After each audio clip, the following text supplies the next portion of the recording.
Hi, boys and girls. Today we're going to be reading The Runaway Pumpkin. It's a very funny read aloud story all around Halloween, which is coming up in just a few weeks. The story is by Kevin Lewis. The illustrator is S.D. Schindler.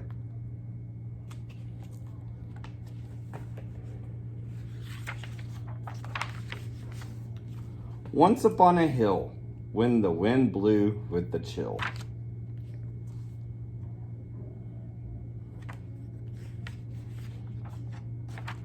Wandered Buck and Billy Baxter with their baby sister Lil. And there, upon that hillside, growing orange, fat, and fine, the budding Baxters found a pumpkin on a twisty trolley vine.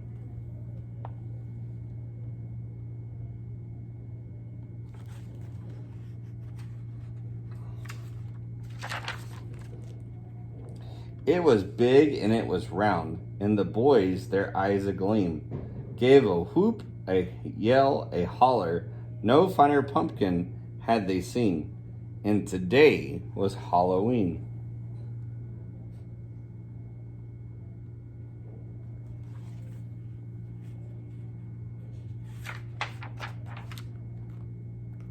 Yet little Lil was cautious, and of course she tried to warn them, but her bumbling big-head brothers snapped the pumpkin from its stem, and as she watched them roll it, at first real slow, but then much faster, little Lil looked down the hill, and she foresaw disaster. What does the word disaster mean? If you look at the pictures, it can help us know the words. Looking at this picture right here, you see her big eyes. She has a look of and big eyes. So that tells me, is a disaster good or bad? Bad, because her eyes look like they're about to pop out. Oh my goodness.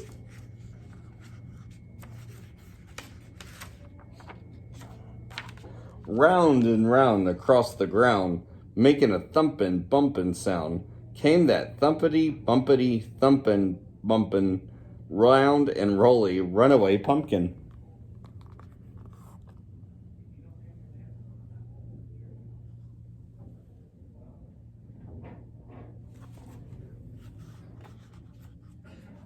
I love these pictures. They're awesome. A short way down the hillside, that zooming pumpkin caught the eye of mucking Mama Baxter, who thought of Granny's pumpkin pie. I like how the illustrator drew the picture of her thinking about the pumpkin pie. When you see little thought bubbles, then you know what the reader's thinking.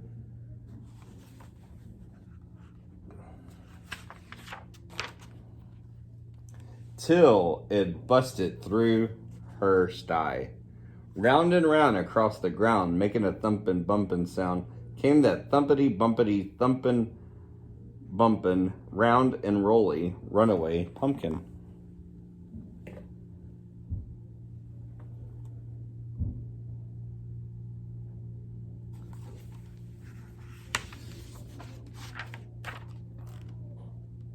A bit further down the hillside, just beyond the chicken coop, Grandpa Baxter saw that pumpkin and thought of Granny's pumpkin soup.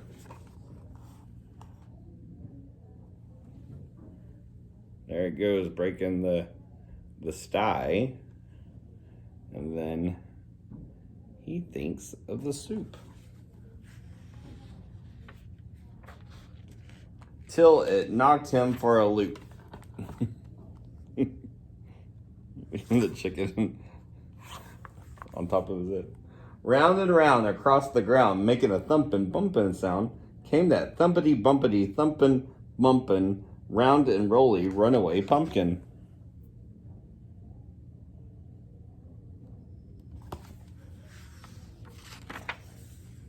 Now, at the bottom of that hillside, where that Boundin' Pumpkin sped.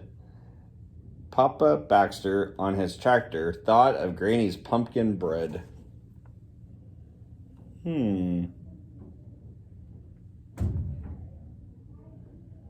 Let's make a prediction. What do you think is going to happen? Well, it looks like there's still a hillside going down. I wonder what's going to happen to him. But Papa Baxter used his head and quickly plowed a pumpkin bed. Ah, he was smart. Why was he smart? Because he created a place for it to land. And he's smiling about it. He knows it's genius. You can see his smile.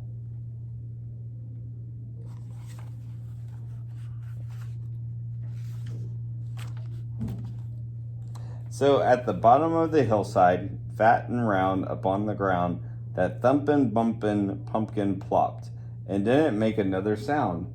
And as pigs and hens and Baxters gathered round where Papa plowed little Lil, she gathered Granny and pulled her through the waiting crowd.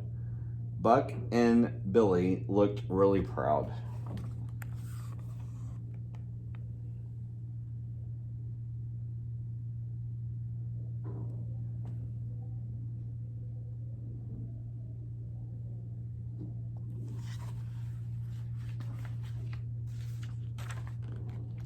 Then thumpity bumpity thumpin' bumpin', straight to the kitchen went that pumpkin, and soon after came the smell of dear old Granny cooking something.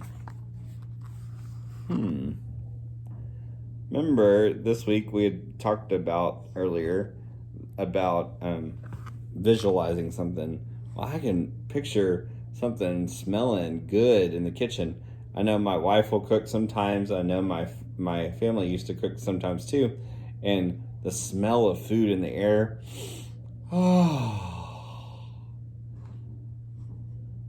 And during October, my wife works at a pumpkin farm. And so she gets lots and lots of pumpkins. And so she'll use them sometimes to cook. And the smell of that is amazing.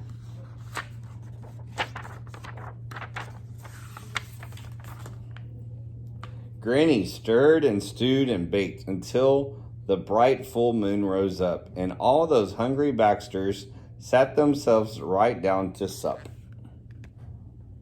She has lots of good food. She has lots of good food. There they are, ready to eat.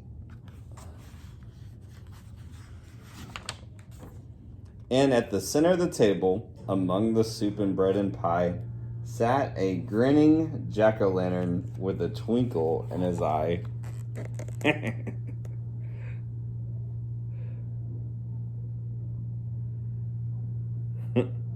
That's funny. I guess the jack-o'-lantern's hungry too.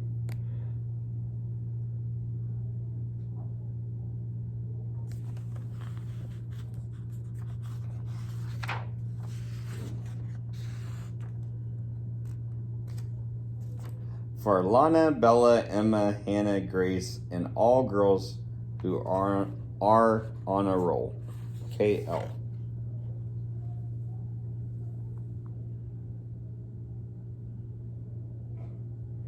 All right.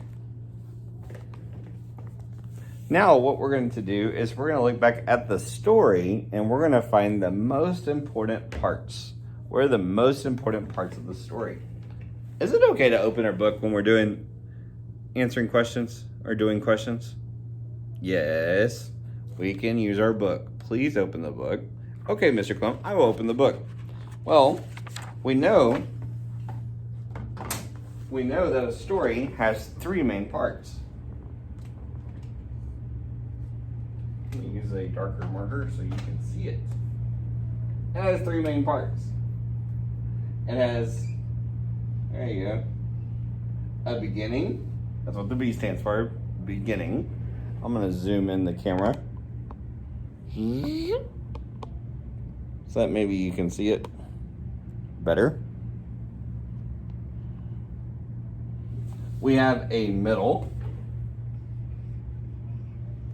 That's what M stands for. And then at the end, we have the end. So every story has a beginning, middle, and end. So when I ask you what is the most important part of the story, looking back at the story, it says, once upon a hill when the wind blew with the chill, wandered Buck and Billy Baxter with their baby sister Lil. And there up on the hillside, growing large, fat, and fine, the budding Baxters found a pumpkin on a twisty twirly vine. So even looking at the pictures, we can say Buck, Billy, and Lil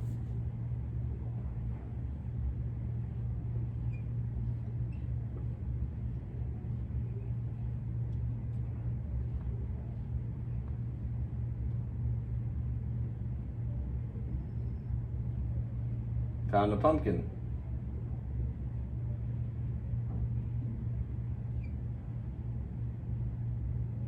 Okay. I'm only going to write one sentence in the middle of each one to tell the most important part. Okay.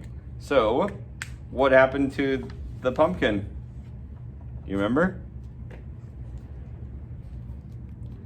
It was big until big eyes would gleam, gave a whoop, a yell, a holler, no finer pumpkin had they seen. So they're still checking it out. So that goes back to this sentence right here. I don't need to write anything. And then little Lil was cautious, and as she watched them roll it, so what's happening to it? It starts what? Rolling. Good. It, just one or two sentences, it's no big deal. It starts, notice how I'm doing it in complete sentences too. It starts rolling. Okay. And we come down and it's rolling down the hill. It's rolling down the hill. Then, oh yeah, now I remember. Looking back at the story, looking at the pictures, what happened? It landed with the pigs. At the farm with the pigs. So that would be in the middle. The pumpkin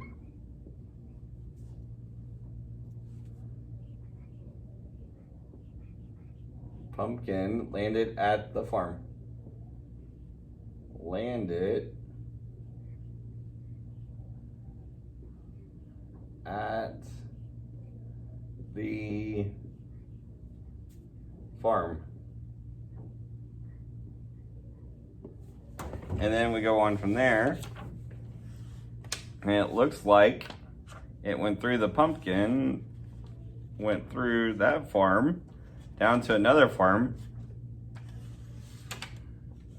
and it hit the fence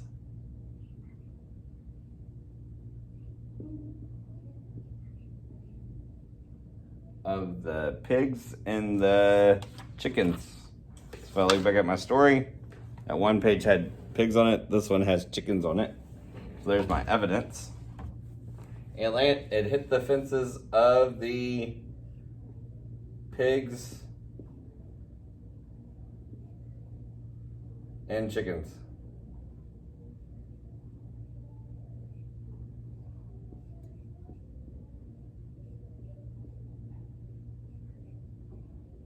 Okay, and then what happened at the end of the story? Oh yeah, now I remember looking back at the story. Papa Baxter made the chicken. I guess I'm hungry. Made the pumpkin bed. Papa Baxter, that's his name, so it's capital, made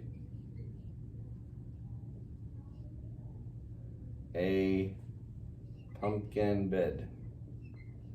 And at the end of the story, because it had stopped, remember the details that it went into the house, and then at the very end of the story, We're going in the house. Granny cooks, and the jack-o'-lantern comes to dinner. And jack-o'-lantern is just another name for pumpkin. Jack-o'-lantern came to dinner table.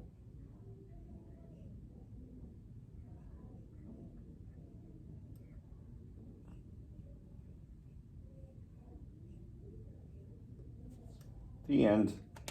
So, when you're telling the most important parts of a story, remember you need to tell me 3 parts, beginning, middle, and end.